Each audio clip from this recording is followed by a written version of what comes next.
The air at the exclusive Moira Safari Lodge vibrated with laughter and the clinking of crystal glasses. The scent of polished mahogany and fresh-cut lilies mingled with the unmistakable aroma of wealth. Gleaming surfaces and elegantly dressed guests created a tableau of opulence. Into this scene stepped Layla Carter, an unfamiliar presence in her wrinkled shirt and scuffed sneakers. Her unadorned face and messy hair spoke of long travel, exhausted hours in plains and on bumpy safari trails. Her worn backpack, dangling from her shoulder, stood out among the designer clutches and leather briefcases that sparkled around her. She paused just inside the entrance, taking a moment to absorb the surroundings. Her gaze swept over the soft leather couches, the large windows that framed picturesque views of the savannah, and the rich decor that practically boasted exclusivity. She felt the eyes of the guests upon her, dismissive glances, smirking faces hidden behind champagne flutes. There was an audible whisper from a nearby table. "Did they hire new help from the local village?" murmured a sharply dressed man, his words dripping with condescension. A woman sitting across from him snorted, "Or do they just let anyone waltz in now? Standards are clearly slipping." The laughter bubbled around her like acid rain. Layla tightened her grip on the strap of her backpack, her expression remaining composed despite the bitterness of their derision. The manager, a woman with a severe bob and an even more severe demeanor, locked eyes with Layla, her glance scanning the worn thrift attire. Her lips curled downward in a subtle sneer, reading judgment in every inch of Layla's travel-weary appearance, from her tired eyes to her unremarkable shoes. The manager approached Layla with the refined precision of someone who believed herself the gatekeeper to an exclusive world. Her heels clicked sharply on the polished floor as she made her way through the sea of tailored suits and evening gowns, each step a warning shot across the bow of Layla's composure. "Excuse me," the manager said, her voice clipped and professional, but laced with an underlying disapproval. "You're not a guest here, are you? Can I help you find your way or something?" Layla met her gaze, maintaining an air of civility despite the humiliation burning at her edges. "I'm here to enjoy the lodge," she replied softly, her tone firm but unassuming. Despite the quiet confidence in her voice, she could feel her skin prickling under the scrutiny of everyone around her. The manager's eyes flicked over Layla's attire once more, a smirk playing at the corners of her mouth. "This is a private lodge for our elite clients, ma'am, not a backpacker's hostel. You might want to leave if you're not properly equipped." The words were crafted to sting, each syllable a sheer stroke meant to cut through Layla's defenses. Layla glanced around, noting how several guests had turned their chairs, as if tuning into an anticipated spectacle. Phones appeared, cameras ready to capture whatever drama unfolded. Laughter, whispers thick with pity or amusement, rumbled just beneath the surface of polite conversation. She swallowed hard, feeling her cheeks flushing, not with anger but with a deep, scalding embarrassment. The urge to turn and flee fought against her resolve to maintain dignity under this unexpected spotlight. Instead, she chose her next words with care, aiming to diffuse rather than fuel. "I assure you, I'm properly equipped," she stated, though her voice caught slightly, a crack in her otherwise composed demeanor. The manager's smirk twisted tighter, clearly disbelieving. The manager, feeling the support of a crowd that expected enforcement of standards, pressed forward, amplifying her voice, unknowingly setting the stage for Layla's increasing mortification. "If you're not on the guest list, I'm afraid I'll have to ask you to leave now. We must ensure our environment remains exclusive." Around them, the tension peaked, onlookers leaned in to catch every word and nuance. Some even recorded her humiliation, eager to share a moment that seemed amusing from the safe side of privilege and exclusion. Layla's hands were beginning to shake, a small tremor that belied her control and made her intensely aware of how powerless she appeared in that moment. Attempting to regain some measure of control, Layla spoke quietly, almost to herself. "I just arrived and..." Her words were cut short by a command over the manager's radio, ordering security to ensure the lodge's exclusivity wasn't compromised by outsiders. Two large men dressed in understated security attire moved toward her, the gleam of name tags catching the soft light, and Layla realized with a sinking feeling that they were responding to orders from someone who had seen her as nothing more than a disruption. "Ma'am, if you could just accompany us," one began politely, though his words held the gentle persuasion of an authority used to obedience. Layla felt her options narrowing, the choice between causing a scene or quietly slipping away with dignity wearing thin. The manager stood by, arms crossed, eyes never leaving Layla, her presence a constant reminder of the role she assumed was both entitled and justified. All Layla could do was nod, overwhelmed by a sense of betrayal from strangers who knew nothing of her true purpose there. That plan seemed thwarted when, instead of waiting quietly for an acceptable resolution, Layla found herself ushered into a far corner, near the staff entrance. A cramped table, barely maintained, littered with stale lemonade and forgotten utensils became her temporary refuge, or more precisely, her exile. Silently, Layla sank into the uncomfortable chair, doing her best to tune out the lingering stares and muted laughter that surrounded her. The humiliation became an unwanted companion, curling in her stomach, but anger festered alongside it, fueling a resolve that she refused to let extinguish. No direct apologies were forthcoming, nor did any witness brave enough to break their complicit silence. The dismissal, the expectation that she simply leave and affirm their prejudices, hung unspoken yet deafening in the ambience of wealth and privilege. As Layla sat in solitude, the reality of her position slowly solidified. Every glance cast her way was a reminder that she stood alone in that moment, without an ally in sight to offer even a crumb of support or the simplest kindness of acceptance. Beyond the walls of her small exile, the lodge buzzed back into motion, conversations resuming and laughter flowing as seamlessly as though the confrontation had never occurred. The guests returned to their dinners and drinks, eager to erase the awkward disruption and re-establish their idol. Yet inside Layla, the silence stretched, heavy and suffocating, a reminder that her ordeal had been witness to a gathering limitless in wealth but at times limited in understanding. She sat quietly, scanning the faces that returned to their comforts, every brush of gaze avoiding her corner now that entertainment was concluded. She waited there, breathing deeply, calming her racing heart while fighting tears that threatened at the edges of each blink. Alone, but defiant, she geared herself for whatever next steps she must decide upon. And as time passed, her thoughts steadied with a frayed but unbroken strength. She would not allow judgment to define her. Through this challenge to her dignity, a single resolution emerged in Layla's mind: to stay true to her character. She'd come with intention and purpose, and she would remain patient until either recognition of that purpose emerged from within or fate intervened. And so she sat, alone, enduring until the world would bend and the true sails of her arrival could unfurl to remind the lodge precisely who had walked through their doors. As Layla sat in her corner, the ramifications of the encounter settled uncomfortably around her. Meanwhile, the manager, her sharp eyes surveying the lounge with a sense of accomplishment, congratulated herself internally. She prided herself on maintaining the lodge's elite status, and in her mind, her actions were justified. To her, exclusivity demanded vigilance against anyone who seemed out of place.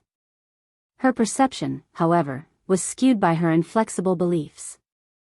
Raised in a world that valued appearances above all, she equated wealth with worthiness, failing to see the disconnect between surface and substance. Her viewpoint was compounded by her fear of imposters, individuals who she believed would erode the brand she was determined to protect. To her, Layla was just another threat. She tamed any trace of guilt beneath layers of rationalization, convinced that her swift action had precluded future issues. With Layla isolated and deemed irrelevant, the manager permitted herself a small taut nod, resuming her business around the lodge, oblivious to the currents she had set in motion. The lodge regained its rhythm, the interruption fading into a footnote of amusement for some, a mild scandal for others, but nothing substantial enough to shift the balance of leisure. Guests returned to their sumptuous meals and lively debates, keen to obliterate any lingering memory of disruption. Yet beneath this facade of normalcy, the tension simmered. Layla remained a silent presence at her isolated table, each steady breath feeding a quiet resolve. Her outward calm concealed the storm of hurt and anger swirling beneath, yet she resolved to harness that energy productively. It was then that a ranger, clad in khaki and boots with a dignified presence, entered the lounge, eyes scanning the guests with purpose. His gaze landed on the manager first, drawing her attention with a commanding authority that brooked no argument. "I'm looking for a Mrs. Carter," he announced, his voice carrying with a tenor of urgency that sliced through the chatter. The room stilled once more, heads turning in a wave of curiosity as they registered the search. The manager blinked, momentarily taken aback. "I'm afraid there's been some misunderstanding," she began, but the ranger, undaunted, continued his pursuit directly to where Layla sat. "Mrs. Carter, there you are," he greeted her, his respect apparent, contrasting starkly with the earlier dismissal she had suffered. "The owner requested to speak with you regarding the evening briefing. I've been asked to escort you." His words were armor against the whispering criticism, renewing the air with layers of speculation and disbelief. Layla folded her hands, taking a moment to steady herself before responding. Here was the shift she had awaited, albeit amidst a vulnerability she hadn't planned for. She rose gracefully, meeting the ranger's eyes with a nod, deferring to his authority with a practiced ease she could now reclaim. The manager faltered. Her eyes widened in a comprehending silence, the realization of her miscalculation dawning painfully. She stumbled over an apology, but it was lost in the swift movements around her. The ranger, indifferent to the faux pas playing out, proceeded to shepherd Layla from her corner to the heart of the room. As Layla walked alongside him, the lounge's atmosphere morphed into an emotional barometer, registering every nuance of shock, intrigue, and the tumult of recalibration among the guests. It became evident that what had seemed clear moments ago was now clouded with revelations. Eyes followed Layla and the ranger as they cut through the room. Murmurs ignited, spilling into ripples of conversation, impressions altering with each deliberate step. It was in this tide of reactions that the weight of the situation sank in. The guests, previously entertained by Layla's breach of their space, now grappled with the awkward pauses of their assumptions laid bare. As the duo progressed, Layla could feel the tension releasing its grip on her. Every step toward clarity dissolved a fraction of the isolation she had felt, clearing a path not only through the literal crowd but also the metaphorical maze of judgment once cast in her direction.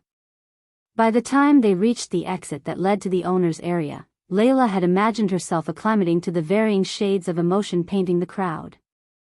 Each face expressed something singular, an appreciation for transparency, a need for assurance, or a recognition that preconceptions had been challenged, a lesson worn by Layla with a quiet dignity. The manager, left behind, partook in none of these developments. She stood rooted, her professional facade crumbling to reveal disquiet. Awareness spread that the discreet task she considered a routine excision was about to unravel further than predictions delimited. For Layla, this transit to the owner's chambers wasn't merely a reversal of her prior sequestration. It marked a pivotal return to the identity that had initially borne her to this place. She reflected with clarity upon the unfolding dynamics and held back the impulses that might potentiate her responses. Once clear of the lounge, flanked by the ranger's steady presence, Layla allowed herself a deep exhale, releasing the acrid taste of earlier injustices. The energy of her resolve flowed back, fortifying the grace she had worn so vulnerably upon arrival. Tomorrow, she mused, the lodge would awaken to new perspectives, her presence having bridged the silent divides it harbored unknowingly. Tomorrow, her path would merge the simplicity of truth with the complexity of human conduct. As the ranger led her through the hall to areas unknown to most guests, Layla tempered her thoughts. She embraced this shifting balance, acutely aware of the currents she would navigate, yet resolved never to lose sight of her purpose, demonstrating that worth always flows deeper than surface impressions. As Layla followed the ranger through the hallowed corridors of the lodge, the air bristled with the weight of things unsaid and expectations unmet. They moved through richly appointed halls, the opulence around them echoing past judgments, yet stark against the humility and truth yet to shine through. When they emerged into a large, sunlit atrium, Layla was greeted by the lodge's owner, an aged but charismatic man with the quiet authority of a father figure and a profound understanding of humility's power. He rose from his seat, eyes crinkling warmly at her approach. "Layla, wonderful to have you back. I trust you had a decent journey," he greeted, extending a hand that spoke volumes of both respect and shared vision. Her smile was genuine, a salve over the preceding turmoil. "Thank you. Sorry I'm a bit underdressed for the occasion," she replied lightly, her travel-weary attire now irrelevant in the face of mutual acknowledgement. The owner gestured for her to join him and began the evening briefing, a courteous exercise to appraise her of the latest developments and challenges faced by the lodge. Here, in the sanctuary of honest discourse, Layla regained her equilibrium, leveraging her insights and guiding hand to influence meaningful directions. Meanwhile, back in the lounge, the true pivot was building. Whispers grew in volume, speculation rampant over Layla's identity and purpose. The manager, unable to escape the sudden scrutiny, navigated the corridors of her earlier choices with growing discomfort. Returning to the public space, the ranger spoke to the gathered crowd, signaling the transition to the evening announcements. With poised authority, he began the address, eyes sweeping over the assembled guests and staff. "Ladies and gentlemen, I have the pleasure of presenting today's address from Mrs. Layla Carter, one of the lodge's founding investors and principal stewards of our values here at Moira Safari Lodge. Mrs. Carter's dedication to our mission and spirit is truly inspiring." Layla stepped forward then, under the full light of recognition. Her presence, unassuming yet profound, ignited a cascade of reactions, breaths indicant audibly, expressions shifting from curiosity to awe, realization blooming in collective consciousness. The manager was frozen in disbelief, witnessing a tableau she had never anticipated. Layla's worn attire, once the focus of ridicule, transformed into symbols of authenticity and intentional simplicity, reframing narratives spun without basis. Phones fluttered into hands, capturing the moment as testimonials of unexpected grace, and a potent lesson in assumptions laid bare. Those who had earlier mocked or dismissed Layla now jostled for reconciliatory remarks or simply stood absent-minded, trapped in the silences between active shame and passive revelation. Layla, for her part, remained singularly composed. Her eyes, previously dampened by the unjust reception, now shone with a light born from deep-seated resilience. She addressed the room, her voice clear and steady, cutting through the dross of appearances to reveal a story, a mission. "I want to thank you all for your warm hospitality," she began, a gentle nod acknowledging the irony. "As you might now know, I chose this lodge not only as an investment but as a personal reflection of values I hold dear, celebrating simplicity, authenticity, and genuine connections." Her words wove a narrative that resonated, reaching beyond superficial judgments to touch the core of those gathered. Each sentence was a bridge spanning experiences and expectations, inviting them to venture across with open minds. "Travel has taught me countless lessons, chief among them that our true worth isn't wrapped in our attire or our wealth but in the actions we choose and the respect we afford one another. For me, living these values means presenting myself authentically, even when challenged to conform." Layla's remarks held the room in a thrall, each word a mirror reflecting back to her audience the variability and depth of human experience. She dotted her speech with warmth, casting her personal journey in the light of shared exploration and growth. Her success story emerged as she spoke, a testimony to rising above the very currents that sought to pull one under, a journey marked by hurdles met with determination rather than despair, by trials turned into triumphs. The disclosure of her identity, so at odds with earlier perceptions, prompted among the guests a spectrum of reactions, eyes widened, cutlery set down with deliberate softness, breaths collectively held. The silent exchange between them became a network for unspoken apologies. Some guests were visibly moved, nodding gently or dabbing eyes as unexpected emotion surfaced. The manager, firmly anchored in her appointed spot, weathered the unfolding moments with each realization reverberating. Her previous judgments unraveled in the face of Layla's unadorned grace, rendering her complicit actions a stark exemplar of lessons learned too late. Layla concluded her brief address with undiminished poise, her final sentiments gathering the room into a shared embrace of humility and possibility, a moment held in perfect balance with the resonance of change. Thank you for allowing me to share in this journey with you. May we all continue to learn and grow together, valuing each other's true essence over apathy to false facades." A soft applause rose, grounded in sincerity more than obligation, a testament to connection forged rather than severed. As Layla descended from the limelight, the room exhaled collectively, contemplative over the fragile tension between perception and truth which her presence had unveiled. She returned to an unoccupied table, her signal for perspective rather than preeminence, just as the lodge's energy shifted, a transformation grounded in the simple yet profound realization of shared humanity. Apologies circled quietly, once critical voices whispered respect amidst the deconstructed assumptions laid bare by Layla's presence. Each gesture toward her, a smile, a nod, cemented the pivot she'd imparted, a poignant lesson that transcended material judgment, urging re-evaluation of values that thread life's diverse tapestry. As the evening advanced, Layla's quiet influence wove through the very fabric of the lodge's opulent spaces, instilling a fresh vibrance born from newfound understanding. It transformed their shared space into a vibrant expression of inclusivity derived not simply from acceptance but rather, cherished recognition. In the wake of Layla's revelation, a profound hush settled over the atrium. The evening air, once filled with idle chatter and the gentle clinking of fine glassware, seemed to vibrate with unease and introspection. The guests, many of whom had so readily turned their backs on the disheveled stranger, now found themselves grappling with mixed emotions, embarrassment, empathy, and a humbled curiosity about the woman who had quietly turned their world on its axis. As Layla returned to her table, the owner of the lodge took the opportunity to address the gathered audience.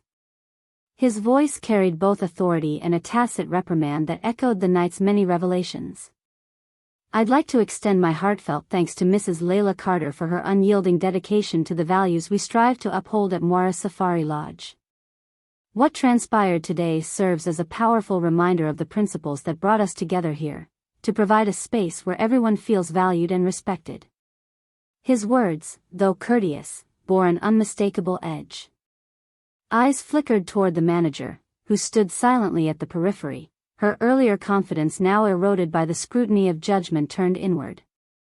"As owner of this lodge," he continued, "I prioritize not just the physical beauty of this establishment, but the integrity with which we treat every individual who steps through these doors. It is of utmost importance that our staff internalize these values fully." The implication was clear, and the room hummed with murmurings as understanding settled into place. Guests nodded in accord, casting sidelong glances at the manager, whose face was now a mask of subdued regret, her poised composure a mere shadow of its former self. With the evening winding down, Layla found herself amidst a flurry of apologies and acknowledgments. Guests, recognizing the error of their hasty assumptions, approached her with respectful humility. Each encounter was met with Layla's characteristic grace, humble nods, a kind smile, a forgiving gesture that eschewed any notion of superiority over those who had once scorned her. "Please, it's quite all right," Layla assured a particularly flustered couple, who fumbled over their words in an effort to express their contrition. "I understand that first impressions can be misleading. What matters most is that we're able to learn and grow from these experiences." The lodge, in its opulence, had shifted. Rooms once echoing with the air of exclusivity now brimmed with a recalibrated energy, one born of inclusiveness and connection. It was a change that would linger beyond the transient stay of any visitor, woven into the very essence of the lodge's offering. Meanwhile, the manager was left to contend with the ramifications of her actions. Conversations abounded, whispers carrying tales of her misjudgment. She became a subject of the cautionary dialogue that permeated the guests' conversations, a living lesson in the pitfalls of prejudice. Later, as Layla prepared to retire for the evening, she encountered the manager in a quiet hallway by chance. There was a moment of awkward silence before the manager, eyes downcast, stepped forward, her words tumbling out in a rush, unyielding through rehearsed but genuine contrition. "I'm so sorry, Mrs. Carter. It was never my intention to. Please, if you can, forgive my actions. I misjudged you," she said, voice thick with the sincerity that comes when defenses are dropped and truth lays bare. Layla regarded her for a long moment, kindness softening her gaze. "I appreciate your apology," she replied, voice calm and composed. "You had assumptions, it's only human. But what we do with these realizations shapes our character. I hope it helps us both grow." Her words, neither harsh nor dismissive, offered a thread of redemption, an invitation to reflect, change, and strive for the grace Layla herself embodied. The manager nodded, the weight she harbored lightening fractionally. "Thank you," she whispered, the words carrying a renewed promise to uphold the values that had been so amply displayed. As Layla watched the woman leave, she felt the closure begin to settle around her like a warm embrace, a final tying off of the threads that had unwound amidst her unexpected trial. The following morning dawned clear and bright over Moira Safari Lodge. The incident that had unfolded the night prior left its indelible mark, a lesson etched into the annals of the lodge's evolving history. Its impact reverberated through its halls, changing conversations, perception, and the very ethos that had once rigidly defined it. Layla stood by the lodge's entrance, ready to embark on the next leg of her journey. She paused, taking a deep breath, inhaling the crisp morning air as she glanced back one last time. The lodge stood silhouetted against the backdrop of the sprawling savanna, visages of those inside moving with renewed purpose. Her presence had sparked a transformation, one that would continue to unfurl long after the privileged guests had departed and new ones arrived.